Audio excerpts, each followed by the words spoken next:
बोला शंभो, बोला शंभो. वारे माझ्या बछड्यांनो, गेल्या 25 दिवसापासून चांगलं भंडावून सोडलंय त्या शिवाजीला. राजा म्हणवतो ना तो स्वतःला, येईल आता आणखी काही दिवसात आमच्या समोर नाक घासत. सावित्री अक्का, एक बोलू का म्या? बोल नारायणा, आमच्या सैनिकांची कर्तबगारी पाहून खुश आहोत आम्ही. काय हवं आहे ते बोल. सावित्री अक्का, मला एवढंच सांगायचं, स्वतःच्या ताकदीचा एवढा बी गर्व बरा नवं. नारायणा, अक्का, आज राग येईल तुम्हाला माझ्या बोलण्याचा. उद्या हॉटेल बघा की. तुमचा तो उद्या आम्ही आजच आमच्या मुठीत बांधलाय. शिवाजी एवढा तकला तो राजा वाटला का तुम्हाला? पुरा मराठी मुलूक देव मानतोय त्याला. अहो अक्का, ज्यानं दिल्लीपती औरंगजेबाची नरम केली तो शिवाजी. तोच शिवाजी आज लाचार आहे आमच्या समोर. गेल्या 25 दिवसापासून आमच्याशी झुंजत येत असताना आमच्या काहीचा 1 टक्काही काढता आला नाहीये त्याला. अक्का, त्याला बी काहीतरी कारण असेल. शिवाजी स्वतःहून आपल्या वाटाला गेला नाही, आपणच कुरापत काढली त्याची. पुरी दक्षिण जिंकून तो रायगडला परत चालला होता आणि वाटत गाठून त्याच्या गाड्याचा बैल पळून आणला. बरं नाही अक्का? युद्धात बरं आणि खरं असं काही नसतं नारायणा. इथे जो जेता तोच नेता असतो. शिवाजी काल कोण होता याच्याशी आमचा मतलब नाही. आम्ही जाणतो तो फक्त आत्ताचा क्षण आणि आम्ही तो जिंकलाय. लक्षात ठेवा, झुंजत ना हीच वीरांची प्रतिष्ठा असते. दाखवून देऊ आम्ही सकल हिंदुस्थानात. ही बेलावलीची सावित्रीबाई देसाई सुद्धा इतिहास निर्माण करू शकते. जशी तुमची मर्जी. इथे आमचीच मर्जी आहे. बोला शंभो, हर हर. बोला शंभो. हर हर.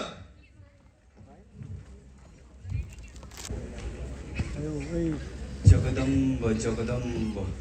महाराज, पैसे चिंताग्रस्त राहू नये. निघेल तोडगा यातूनही काहीतरी. तोडगा? नाथ पंत, मी तोडगा शोधतो आहोत असे का वाटते आपल्याला? तसे समजत असाल तर पंत, या युद्धाची तोड पहिल्या दिवसापासूनच आमच्या हातात होती. आम्ही ठरवलं असतं तर ही बेलोडची गडी जाता जाता उद्ध्वस्त केली असती. पंत, राजाचा हुकूम होता आम्हाला.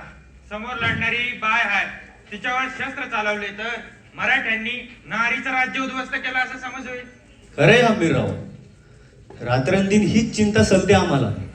अवघ्या कावेरीपट्टम ते वृद्धाश्रम पर्यंतचा बेला दक्षिण जिंकणारी ही आमची सेना. ही बेलवडीची गडी तिच्या समोर काय कौतुकाची. हा आमचा यसाजी कंक.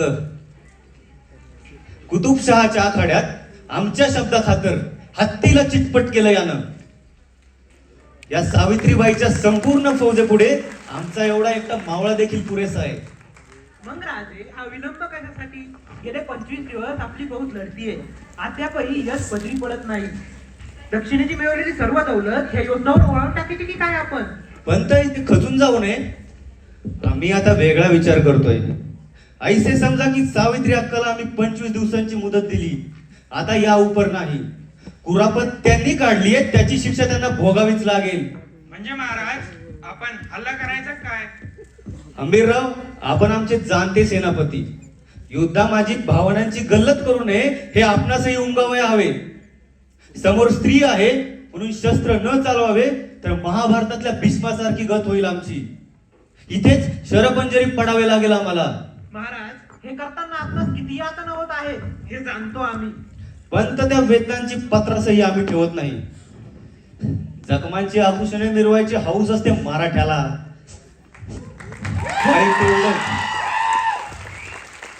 वाईट एवढंच की या जखमा आपल्याच लोकांनी दिल्या.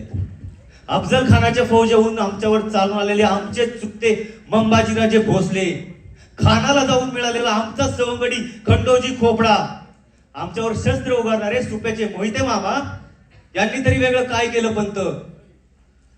जगदंब जगदंब. पंत, भाऊबंदकीचा शाप आहे मराठी रक्ताला अगदी महाभारत काळापासून. सखोजीराव. जी राजा. जैसे जे असेल तैसे ते स्वीकारावे. भारी कलंक लागतो म्हणून विस्तव शैल्यास बांधू नये. उद्ध्वस्त करा ही बेलवडीची गडी आणि आपले चोरीस गेलेले सर्व सामान हिसकावून घ्या. जी राज, असंच करतो.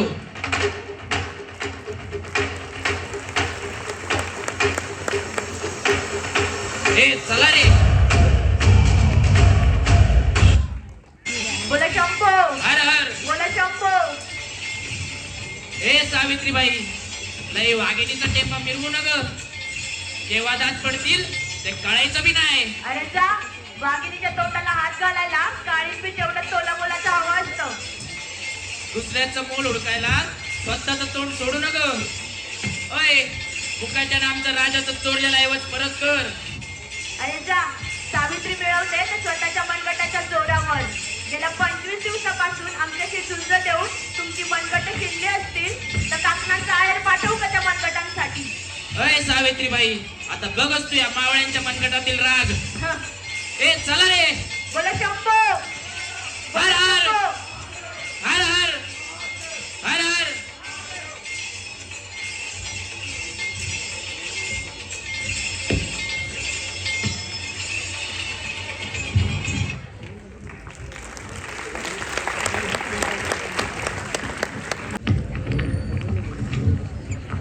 महाराज आपली फते झाली. जगदंब जगदंब. काय हे ऐकूनही आपणास आनंद नाही झाला महाराज? आनंद आनंद झाला ना पंत, पण त्या आनंदापेक्षाही आम्ही कोणाविरुद्ध लढलो याचा सल मोठा आहे.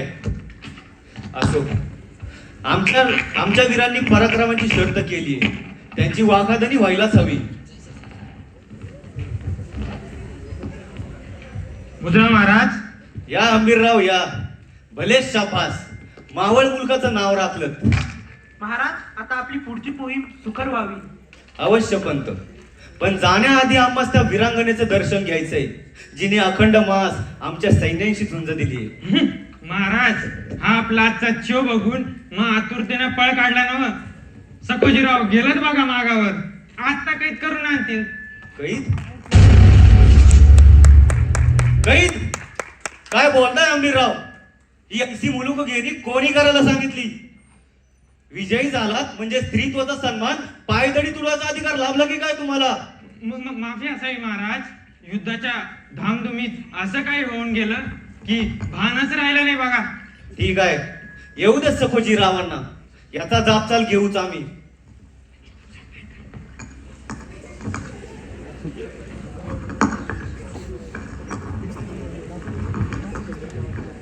मुजरा राज. या सखोजीराव, भले पराक्रम गाजवून आलात. हा हा हा. राज, बाया निसटली होती हातातून म्हणून जाऊन घेऊन यावं लागलं. सखोजीराव, जी. यापुढे अदब सोडू नये. आज मराठी राज्यासाठी आपण भीम पराक्रम गाजवलात. जे गेल्या 25 दिवसात साध्य झालं नाही ते क्षणभरात मिळवलं. त्यामुळे ही कसूर माफ करू आम्ही. सावित्री अक्का, आम्हाच दैशा आऊसाहेब तैशा आपण.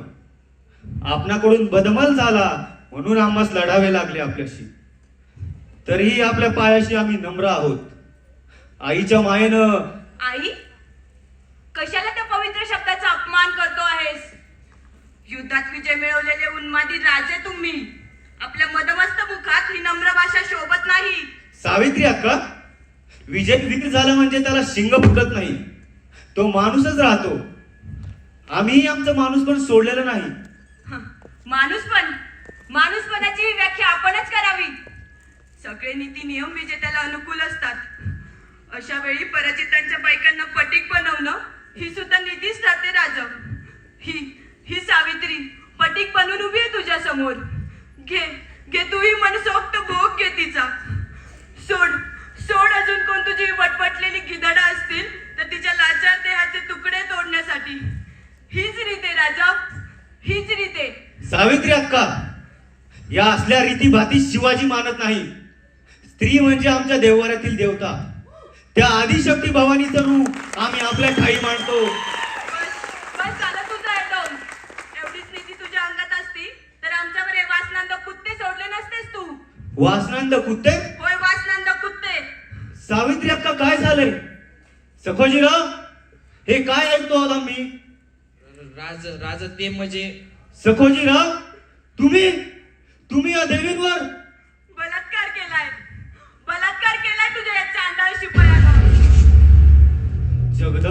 जगदंब.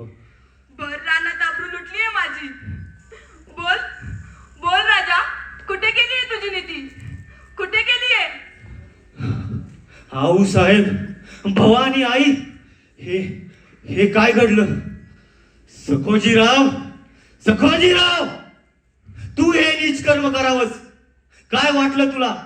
महिने झुंजणाऱ्या या वाघिणीची तू शिकार केलीस म्हणजे तिची अशी विटंबना करण्याचा अधिकार तुला मिळाला? सखोजीराव हरामखोर. महाराज, सावित्रीबाई तशी आपली शत्रूच आहे. त्यांच्या कुकर्माची सजा. कुकर्म? पंत, प्रत्येक जण आपलं सत्व जपत असतो, त्या सत्वासाठीच लढत असतो.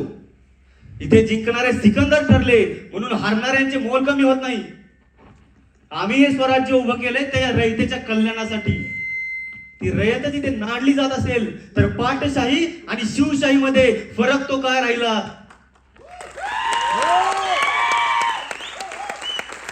नाही सखोजी, नाही. तुझा हा गुन्हा आमच्या लेखीत क्षम्य नाही. राज, एकदा माफी द्या राज. या मातीसाठी हवं तेव्हा रगड सांडू आम्ही राज. रक्त सांडण्याची भाषा करणारा माफी मागत नसतो जीवासाठी सखोजी. स्वतःच्या हातानं शिर उतरून ते मातीत मिसळत असतो. जीवापेक्षा इब्रत मोठी असते आणि तीच इब्रत तू सोडलीस सखोजी. मग तुझा हा जीव काय कामात? राज, आमिरराव, जी राज. तापलेल्या सळ्या घेऊन या हरामखोराच्या आधी डोळे काढा. ज्या नजरेनं त्या परस्त्रीचा हव्यास ठरला ती बेचिरत होत आणि त्यानंतरही त्याला तैसेच तडफडत ठेवा. या बेलवडीच्या अंधार कडीत सडून हा जन्मतो. राज, माफी द्या राज. एकदा माफी द्या राज. घेऊन जा याला. राज, माफी द्या.